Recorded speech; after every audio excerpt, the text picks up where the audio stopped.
Welcome to Diet Rebellion, the podcast that's here to help you break free from the chains of dieting and finally take control of your health, strength, and confidence. I'm Joe Hoye, your host and the founder of Diet Detox. After transforming the lives of thousands of women over 40 who have been trapped in the endless diet cycle, I'm here to show you a new way.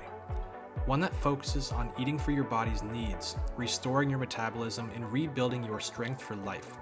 Get ready for real, no bullshit conversations, expert insights, and actionable strategies that empower you to live diet-free and thrive. It's time to stop restricting and start rebuilding. Join the rebellion. Your journey starts now. Catherine O'Keefe, welcome to Menopause from a Man. How are you this morning, or whatever time frame it is by you? Yes, it's the afternoon coming into the evening. I'm great. Thanks, Joe. I'm just fresh off the mountains. I was just up the Dublin Mountains for a lovely, brisk, fresh walk, which was lovely. Oh, that's amazing. Just as like the morning or afternoon activity kind of thing? Yeah, just an afternoon. Keep myself moving, get the steps in, get the dog out. I live about 10 minutes from the Dublin Mountains, so I get up there as much as I can during the week. Probably my favorite place to be. It's just, 10-minute drive and you're completely away from everything. It's just beautiful. You're really selling me right now. I love Move it. That's to Ireland. awesome. Move to Ireland.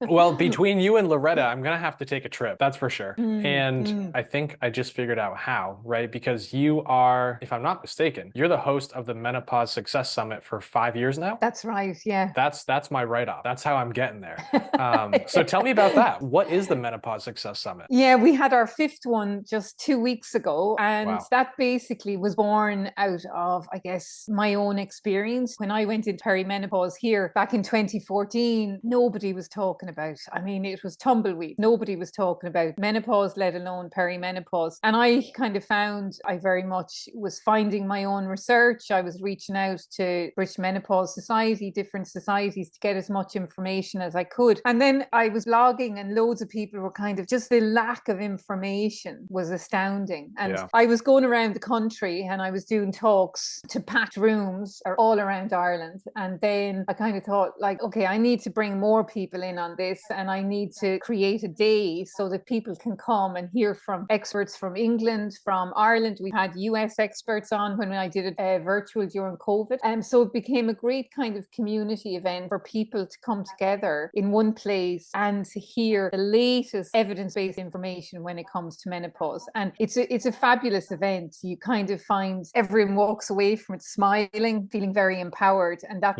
was the whole, that's my whole passion around the event. Yeah, I think I'd love to hear about your own experience more, but I think that this aligns a lot with what you say frequently in your content is you talk about the menopause taboo, right? It's almost as if women 40, 50, 60, they can't talk about it. They just sweep it under the rug, even though every single one of you is going to deal with it. And so I think that's why you have so many of those women that leave with a big smile, that leave feeling empowered because they're like, my God, thank you. Like, this is what I wanted to hear for years. And you make them feel normal. Yeah, and I'm not alone. I'll tell you, really, I was down in Nina, about an hour and a half out of Dublin during the week. I was working with a Healthy Ireland initiative and they invited me down to speak. And I was talking to one of the women on the way out and she was saying to me, she said, Catherine, I actually thought about going in with a scarf and sunglasses. And I was laughing at her initially. And she was like, no, I'm serious. And she said, you could see many of us, this is still a taboo. And I said, listen, I do think in certain pockets, all over the world, and particularly, in certain pockets in Ireland, it is still a taboo. And women are still uncomfortable talking about it. And you kind of find, I can go into different environments and people are very comfortable and will just talk really openly. But, 2 days later, you could be somebody somewhere else and it'd be a complete different situation. And then you'll find that kind of, once women can kind of get the platform that they can talk openly, it's like, it's a free for all. And it's in a really good way, in a very positive way. And it's that kind of, Jesus, I'm not on my own. I'm not going mad. This is normal. And it's an inevitable part of life, and there's a huge relief in that. I find that too. So inside of our community, obviously that is a safe space. Everybody can talk about it. But when we get the new members in, some of them aren't really used to talking about it. And so even though I can't see them, I can tell that virtually they have their sunglasses and their scarf on. They're like, I don't want to be seen doing this. But it is good when those specific people start to open up and feel more comfortable? Because I think it changes their life in a massive way. They just feel heard. Oh, 100%. Because,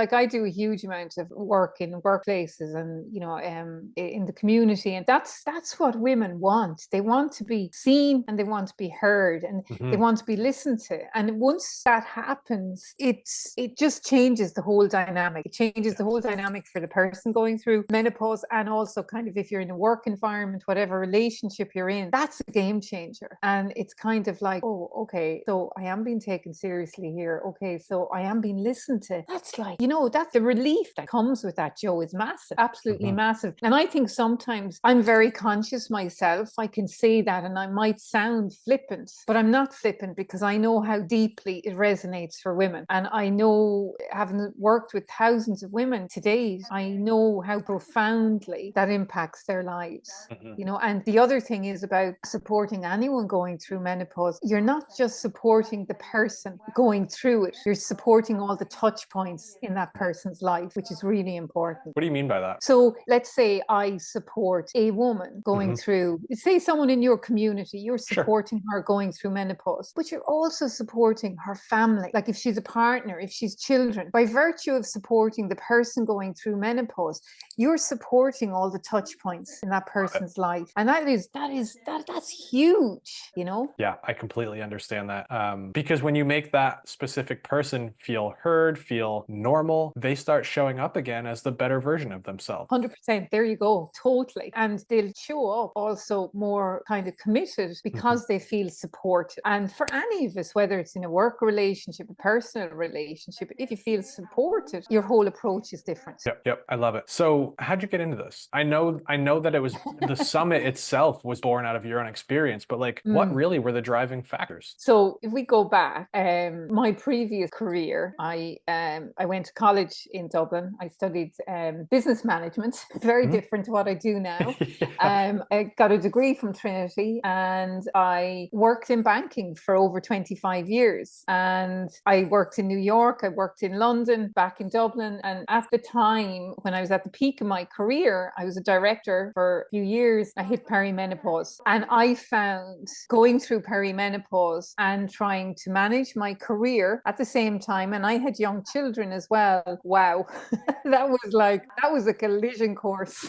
Yes. And I didn't fully understand the fact that I had started perimenopause until I started to look into it more. I started to have more conversations, do more research, and then it was like a light bulb moment.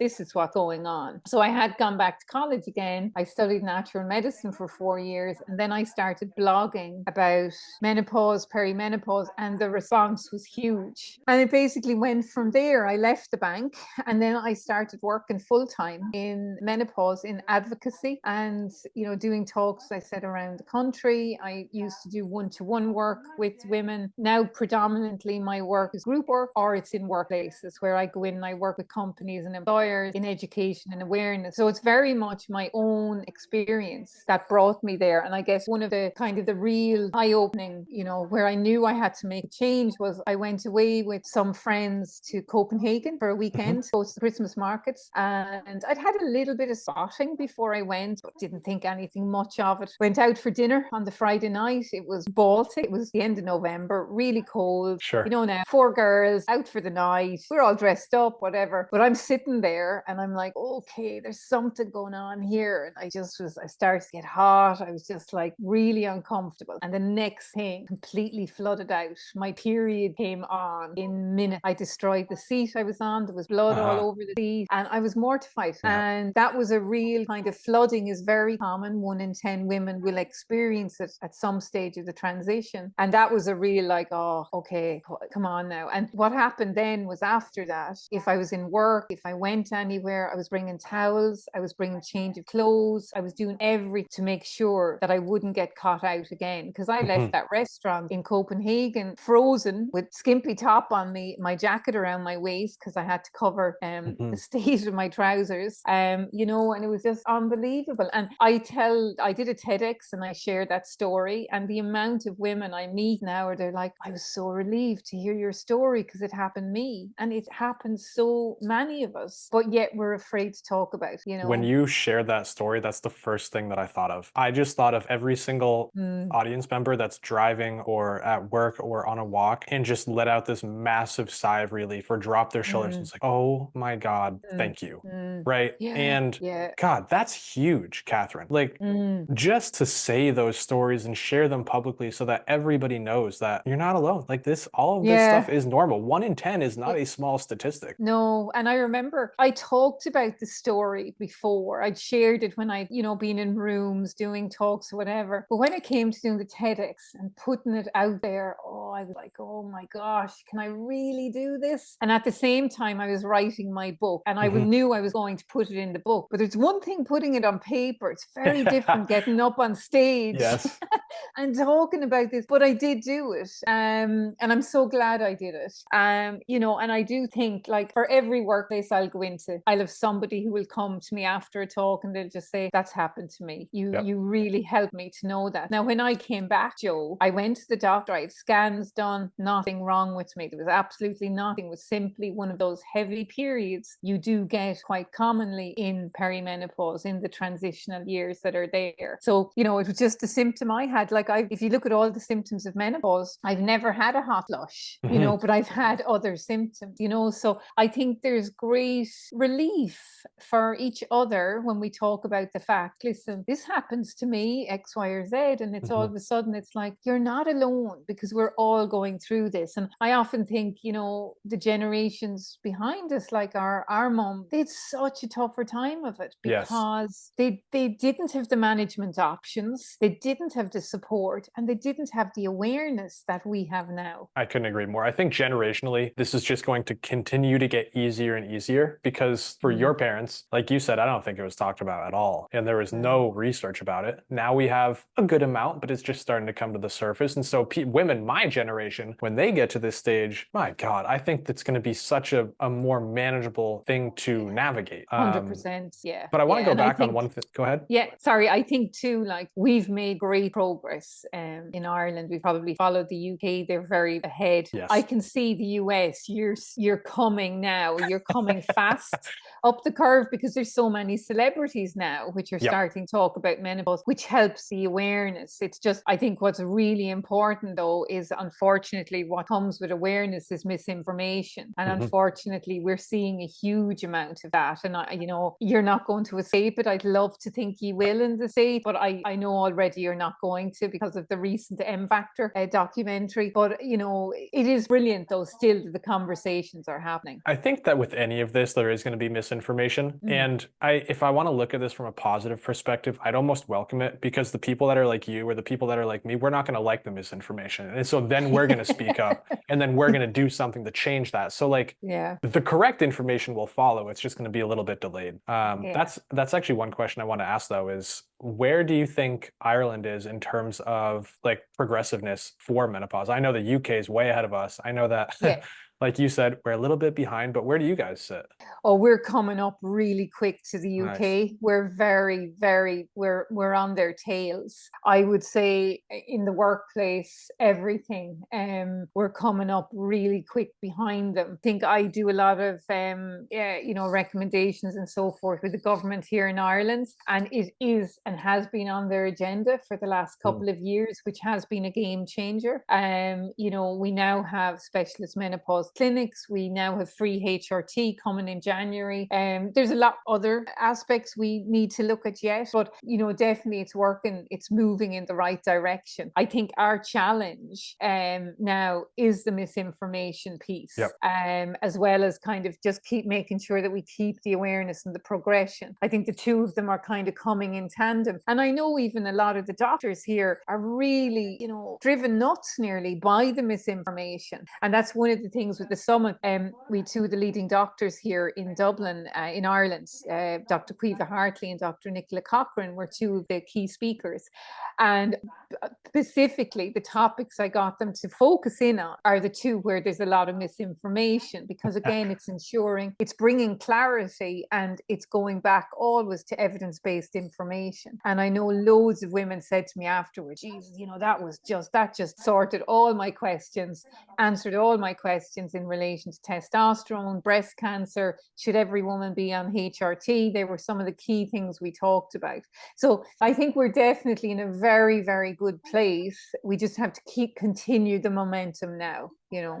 Yeah, so kind of a two-part question here. Number one, where do you think the misinformation comes from? Because I would like to think that it at least comes from a place of good intentions, but lack of understanding, I hope. But then number two, let's squash it right now. Because a lot of the listeners are probably saying, great, I love that we're aware of misinformation, but can you tell me what this is so I know the true information? So like, what are the main things that you see that are misunderstood? So where does it come from? I think you're right. I think some of it comes from people maybe who have their own personal opinions and are very much trying to, you know, push the awareness and so forth. And I'm all for that, but I am all for evidence-based information, 100%, 100%. So I think that's where things get muddy. So for example, let's say a perfect example is testosterone. It's very complex in terms of the information you see out there. If we look at testosterone, the clinical evidence, all the clinical evidence that there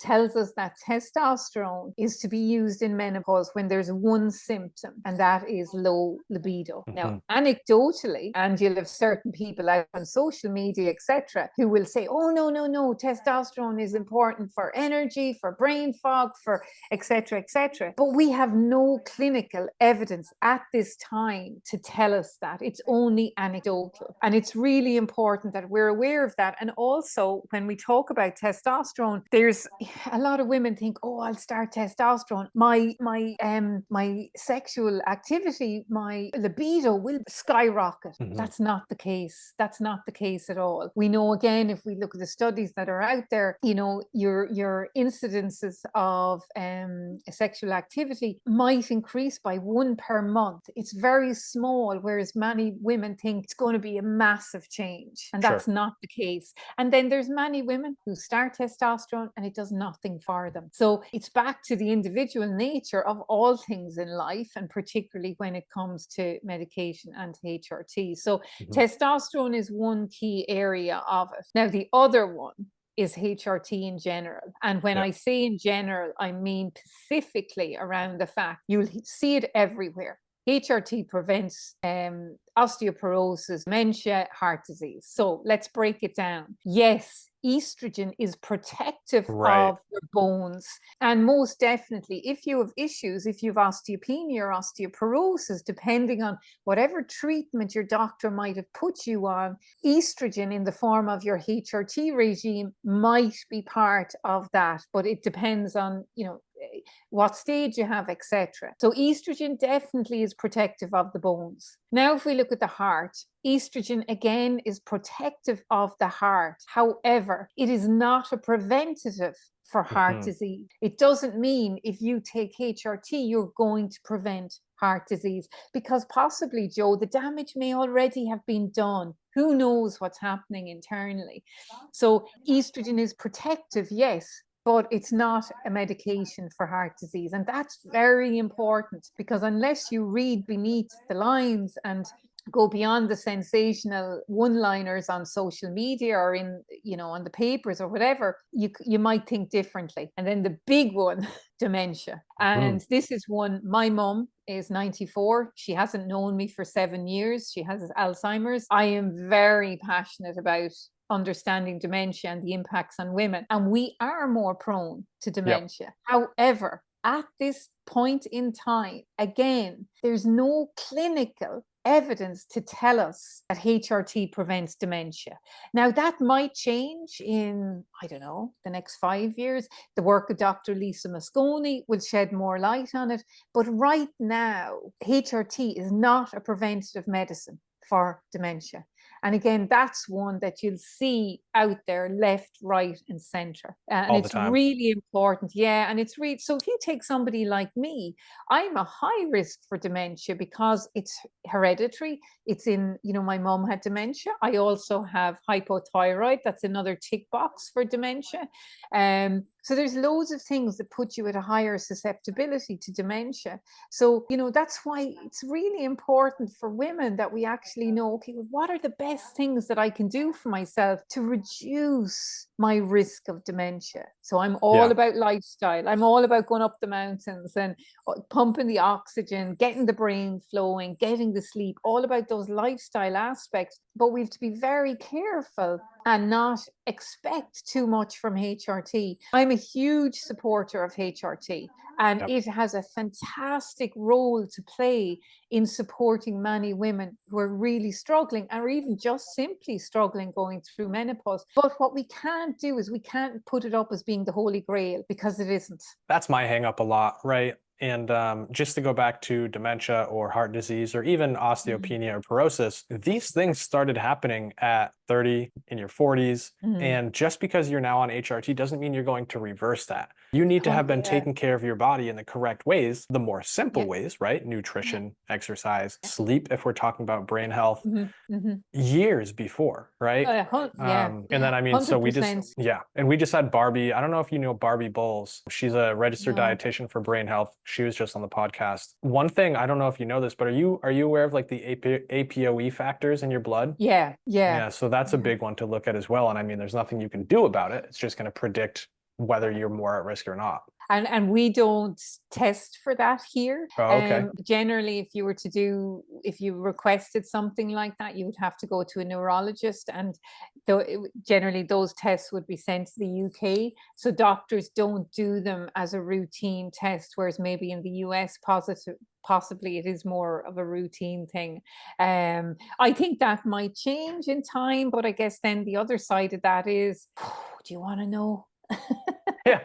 I have that question with myself, do I want to know? I mean, I think I'm very high risk because of my mum, do I want anything else that's going to confirm it? I don't think so, because I'm doing everything now that I should be doing to minimize or to do everything I can to kind of push the can down the line on it, or to reduce my susceptibility. Whether it will work or not, I don't know, Joe. Ask me in 20 years. See if I remember you. Yeah. I mean, that's the exact conversation we had, though. Is I asked her after learning about the APOE factors, like, well, what does this do, Barbie? Because if you have it, you have it. You can't remove that factor from your blood. She's like, well, you have to know yourself. And with you, Catherine, like, you might be somebody that benefits from just staying ignorant and doing all you can, rather than somebody else might be like, you know what, I want to know this is coming. I want to prepare for it, and X, Y, Z, If you look at Chris Hemsworth, the actor, Avengers. So he did that fantastic series with Disney, and part of it was about brain health. So he went and he did all the tests, but he came with 2 of the markers. So he's at a very, very high risk of dementia. And as a result of that, he kind of took things a little bit easier in his career. And I think he's focusing more on his health, which is brilliant. But it definitely, I've seen interviews with him, it definitely shocked him. He wasn't expecting that. And I think, yes, he's younger, make him reassess. I think he's a pretty healthy guy anyway. For sure, if it's that kind of wake-up card. But I think for me, I've seen my mum go through it. I don't think I need a wake-up card. I think I'm already very conscious. Yeah, it is enough, because I have 3 kids and I'm constantly saying to them, I don't want them to have to look after me the way we're looking after our mum. I would much prefer a quick route, a quick exit. That's a whole other conversation. But I'm a huge believer in dying with dignity. And that is something, when you live through Alzheimer's, you really understand the right to life, and all of that piece that comes in with it, which is a whole separate conversation. But the important thing is it's now doing everything you can to be proactive and look after your health. And plus, the other thing is, everything you do in relation to looking after your cognitive function, it's looking after everything, your mental health, your heart, your bones, the whole lot, Another thing we discovered when talking to Barbie is a lot of the things that you need to do for brain health are going to serve you in every other line of health as well. So it's really pretty simple. Yeah, 100%. And of course, brain health, brain fog is one of the most challenging symptoms for women. I did a menopause just specifically in the workplace survey, and the number one symptom, doesn't surprise anyone, it's always the number one symptom, it's brain fog. And that's really scary for women, because often what you'll hear is, God, I'm really afraid I'm getting dementia or early onset Alzheimer's, and it's a very legitimate fear. So, I think, again, being able to have the awareness to have these conversations is just so powerful. I love it. And so what do we do about that? What do we do about the brain fog? Is there anything that you can do? Well, like you, Joe, like I am, all for lifestyle in terms of, Yes. obviously you can look at your management options for all of your menopause symptoms, your medical, complementary, etc. But at the end of the day, the foundation of any way of supporting yourself through these years has to be lifestyle. So it is looking at your sleep, it's looking at neuronutrition, water. I find so many women don't drink enough water. And I find, often women will say to me, oh, give me one thing for brain fog. I'm like, keep it simple. Increase your water intake. Tell me how you feel after a couple of days by increasing water. And I guarantee you, every time I've said that, someone will come back to me and say 2-3 days later, geez, the difference is unbelievable. Because if we're even 2% dehydrated, it's going to impact our memory and our concentration. So a very simple place to start is hydration. We are what we eat and drink. Couldn't agree more. And I just laughed because I think that definitely all of our clients listening, and probably a lot of our group or community members that are listening, are just knocking themselves on their head right now, thinking, well, there it is. Like the same thing that Joe tells us is coming from somebody else's mouth, right? And I really set you up for that question, because a lot of the things that need to be done to navigate this portion of your life are very simple. And as humans, 100%. not just 40, 50, 60-year-old women, but as humans, we just want to complicate everything. We want to find the most advanced thing to do, because that must produce better results. Whereas realistically, if we simply follow the simple things consistently, everything's going to get a whole hell of a lot easier. 100%. Like, look, you're going back to water, you're going back to sleep, you're going back to good food that hopefully you're cooking yourself, reducing the amount of ultra processed foods. It's going back to basic. There's two strands with menopause. There's the going back to basics, which I talk about the 6 M's of menopause. It's kind of my trademark. And that's all kind of the basic stuff to be aware of. But then there's also acknowledging that menopause is a deeply psychological chapter in a person's life. And this is something I talk about a lot, because sometimes we can underestimate the change that happens as we go through menopause. And if we think about it, like humans, we hate change. We're not wired for change at all. We're reluctant to change. And menopause is all about change. And it is a bit like that mirror is held up to you, and you are asked the questions, who am I? Who am I other than X, Y, or Z's mom? Who am I other than someone who does such a job? Who am I? Stripped raw and bare. And that can be a very scary point in a person's life, because maybe you feel you haven't achieved everything you want to achieve, or maybe there's other things that you want to do. Maybe there's travel or hobbies or learnings or things that you want to do. And that's the wake-up call that comes with menopause. And I always talk about it as an opportunity, because it is that, where am I at? What's going on in my life? Am I happy in my relationships? Am I happy in my friendships? Am I putting myself first? Am I respecting myself? And are others respecting me? And that's all part of the deeply psychological aspects that come with menopause. And what you find is, if there's aspects of that part of your life that you're not fulfilled in, or you're just you're struggling, that's where the frustration, the rage comes out, and all of that comes together. And it's like it's that whole thing of, you can't pour from an empty cup. And if you're not filling yourself, if you're not looking after yourself, you're going to be hacked off. You're going to get cross. You're going to go from 0 to 100 nanoseconds. That rage is going to spill out into every part of your life, because you're frustrated with where you're at, with maybe just not happy with where you're at. And I think this is is where a really important ingredient for everyone going through menopause is compassion. And it's understanding that for the majority, for 75 to 80% of women, this isn't going to be easy. There's going to be peaks and troughs. And it's having the compassion to understand, okay, I've got to navigate through this, and I've got to make sure I'm empowered to know what supports I'll have. And in a way, to be kind to yourself and kind of nearly hold your hand as you're going through it. And for once, which can be very difficult for many women, putting yourself first. And we struggle with that, Joe. We really do. I always talk about... I know. Trust me, I know.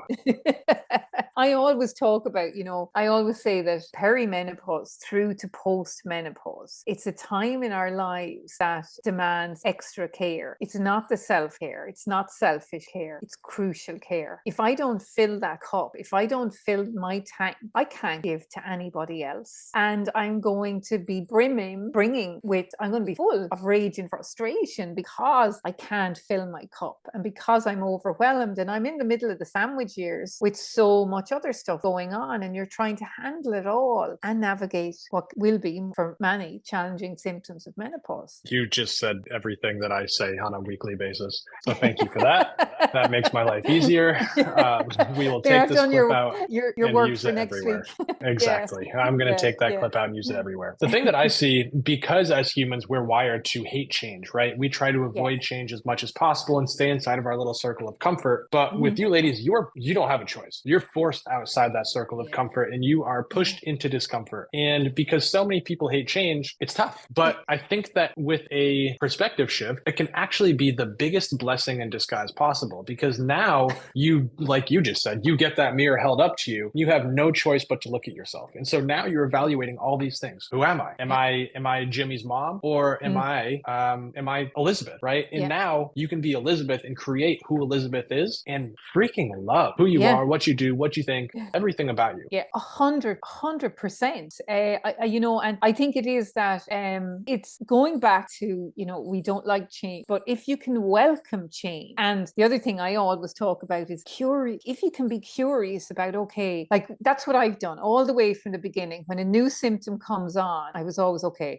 what's this symptom? What's going on here? What's happening in the body? It's being curious about, and then it's looking at what are the things I need to do to support me through this symptom. And if you can be curious about it, you're actually working through the change that you might have been resistant to because you're going with the flow. You've decided that you're listening to what your body is saying and you're going to go with it. Probably the most important area that comes into, Joe, is when we look at our psychological symptoms of menopause, particularly anxiety. So often what happens is someone's feeling anxious in menopause and they kind of, okay, this is anxiety. This is very uncomfortable for me. I'm going to push this down. I'm just going to hope that this goes away. I'm going to ignore this. But if you keep pushing it down, it's just going to keep pushing itself back up. So what I actually, what I've done myself and what I encourage people to do is to kind of look at the anxiety. What is it telling you? What are these feelings that you're having? And kind of trying to understand the emotions that are there. And once you start bringing awareness to it, oh man, that's a whole game changer, because all of a sudden you take the fear out of these intense emotions and all of a sudden it's like, okay, well actually it's not so bad. I know now that my rage is coming because I was frustrated, and I'm frustrated because I'm sad because I'm not support or whatever that is. But if you can go back, and there's a great thing, the wheel of emotions, and you can start looking at all those emotions, the freedom that comes with that, and then understanding, wow, okay, this is okay. I'm moving through it. And a lot of that is back to, the fabulous movie Inside Out, first and second movie. I love that movie.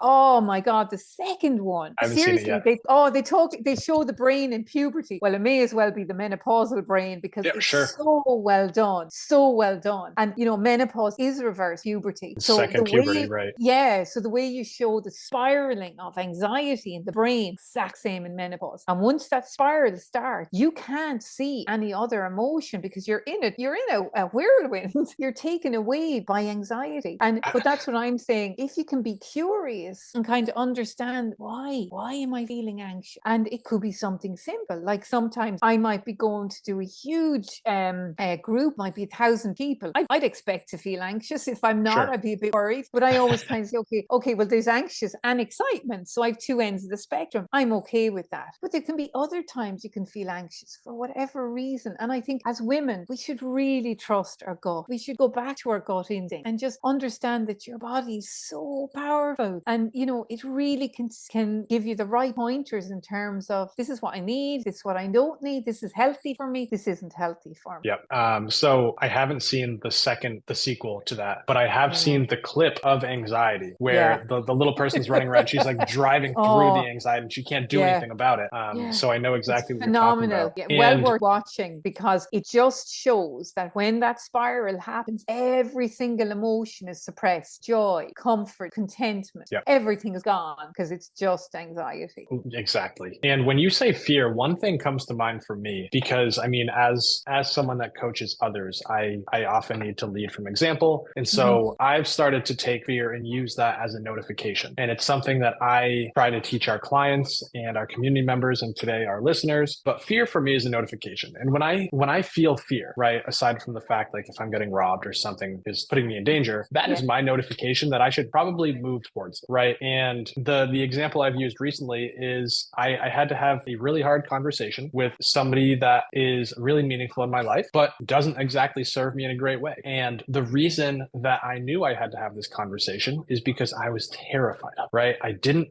want to go there. I didn't want to have the conversation. I didn't want to see the person. But because of all that, I knew I had to. And the second I got there, the conversation really wasn't that hard. I immediately felt better. And afterwards, I left with all the answers that I wanted. It gave me a better understanding of who I am and why I am who I am. And now I operate from a better place. And the only reason that happened is because I moved towards fear. And so I would encourage anybody listening to do the exact same thing. I love that. I love that. And where that kind of resonates for me is, I think, a very important piece of work for women, as we go through these years, is boundary work. We tend to, boundaries become very gray. We have the boundaries for teenagers around the phones, all that type of thing, when to come home or whatever. But we tend to lose our boundaries as we get older. And it can be very, very liberating to really kind of look at, you will have relationships in your life. We've all had them where you've had to just go and maybe just reestablish boundaries, which the people on the other side will not